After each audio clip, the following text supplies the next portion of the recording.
हम 25 जुलाई को इसी हॉल के अंदर हम लोग पहले बैठे थे और बहुत सारे विषयों को लेकर चर्चा हुई थी और हमने उस वक्त भी ये कहा था, अश्विनी जी भी यहाँ थे और हमने उस वक्त भी कहा था कि बहुत जल्दी हमारा प्रयास ये है कि हाई पावर कमेटी की मीटिंग हो जानी चाहिए, जो काफी समय से लंबित चल रही थी।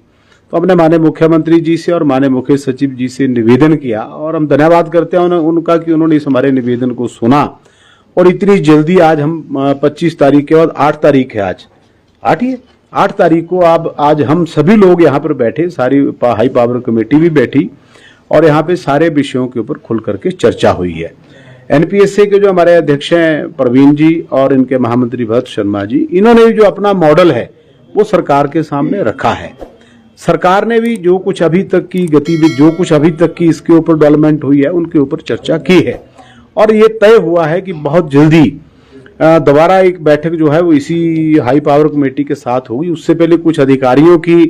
जिम्मेवारी लगाई है कि वो प्रदीप जी के साथ और इनके महामंत्री जी और इनके लोगों के साथ बैठ करके इस जो मॉडल इन्होंने बनाया है उसकी करेक्शंस को समझें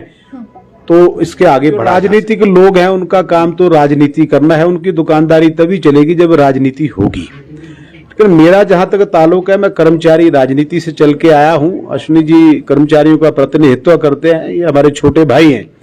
और हमारा जो स्टैंड है वो क्लियर है, हमने बैठक में रख दिया है। इस बात को हम बैठक के बाहर नहीं कर सकते, लेकिन मैं इतना आपको आश्वस्त करना चाहता हूं कि बहुत सार्थक बैठक आज हुई है। जो बैठक अगर थोड़ा पहले हो जाती तो इसके और अच्छे रिजल्ट आते और कोशिश सभी अधिकारी लोग करें। माननीय मुख्य सचिव जी ने भी सरकार का वर्षन रखा है और प्रवीण जी ने भी अपना, प्रदीप जी ने भी अपना जो वर्षन है वो खुले तौर पर रखा है। तो दोनों चीजों को कहीं ना कहीं मैच करने का खत्म हुई है। आपने हमें दरवाजे से बाहर ही नहीं निकलने दिया।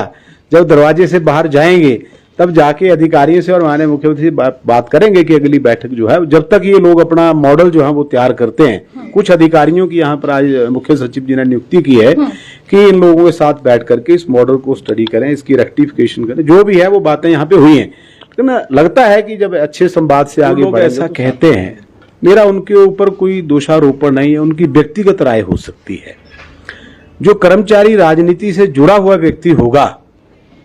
और सही मायने में कर्मचारी राजनीति को जानता है, उसको पता है कि जब तक बैठक नहीं होगी, संवाद नहीं होगा, टेबल टॉक पे नहीं आएंगे, तब तक किसी भी चीज का हल आज दिन तक निकला नहीं है। तो टेबल टॉक स्टार्ट हुई है, इसका भी कुछ पहले भी हमारे इसी सभागार में हॉल में मीटिंग हुई थी। उसके बाद आज जो चीफ सेक्रेटरी की अध्यक्षता में फाइनेंस सेक्रेटरी भी थे, ये सब माननीय मुख्यमंत्री महोदय के आदेशानुसार हो रहा है और कैसे आगे बढ़ना है इस पे बड़ी विस्तृत चर्चा हुई। इसमें हमारे एनपीएस के है छोटे भाई प्रदीप ठाकुर जी है, एनजीओ महामंत्री, एनपीएस महामंत्री और जो हमारे चेयरमैन है कर्मचारी या श्रमिक कल्याण बोर्ड के बड़े भाई घनश्याम शर्मा जी और जो उसमें अन्य सदस्य थे जैसे डीसी मंडी हमारे अरिंदम चौधरी जी, वो आईएएस से और एनपीएस के कर्मचारी है वो, और जो एक एचएस ऑफिसर थे हमारे, वो भी एनपीएस में आते हैं। तो ये कंस्टिट्यूट हुई है, कमेटी कंस्टिट्यूट हुई है। ठीक है, जैसे कहा इन्होंने कि पहले हो जाना चाहिए था थोड़ा वार्तालाप, हमने प्रयास किया, एक सार्थक प्रयास किया। जो आगे बढ़ रहे हैं और चर्चा बिल्कुल सार्थक हुई है, आगे बढ़ रहे हैं, कैसे बढ़ना है। जो हमारे एनपीएस के पदाधिकारी हैं, इन्होंने अपना जो मॉडल है अधिकारियों के सामने रखा और हमारे जो अधिकारी हैं वो अन्य राज्यों में भी गए थे, वहां से भी फीडबैक लाए कि उनका क्या मॉडल है, किस तरह वो आगे बढ़ रहे हैं, उस पर विस्तृत चर्चा हुई है। और इसके बाद आगे कैसे बढ़ना है वो देखिए, सरकार जब कोई कार्य करने में आती है तो वहां बोझ नहीं देखा जाता। तो हमारे साथियों ने भी कहा, एनपीएस पदाधिकारियों ने कहा कि इतना हमारा राज्य शेयर है, इतना हमारा गवर्नमेंट शेयर है, इतना एम्प्लॉय शेयर है और इतना सारा बनता है,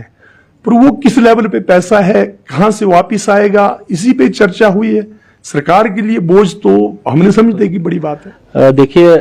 13 मार्च की रैली का हमने पहले कहा कि हम माननीय मुख्यमंत्री महोदय का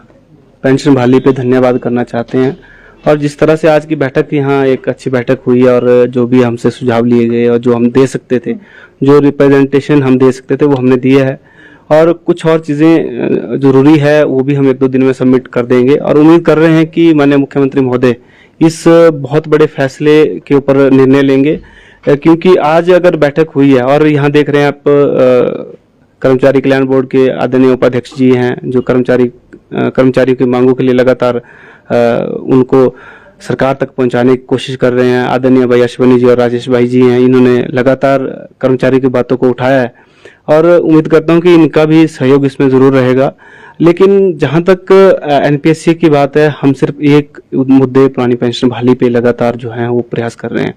और हमारे प्रयास आज तक आप सबने भी देखे हैं, सरकार को भी भली भांति पता है। और ये हम प्रयास इसलिए नहीं कर रहे हैं कि हमें सिर्फ पेंशन चाहिए। कई बार आर्थिक बोझ की बात आती है, बहुत सारी बातें आती हैं। हम लगातार 30-35 साल सरकारी नौकरी करते हैं, अपनी जवानी पूरी उसमें खपा देते हैं और सारा एनर्जी का जो समय होता है वो सरकारी नौकरी में लगा देते हैं और उसके बाद बुढ़ापे में अगर हमें 500-700 पेंशन लगेगी तो बहुत दिक्कत हम सबको होती है।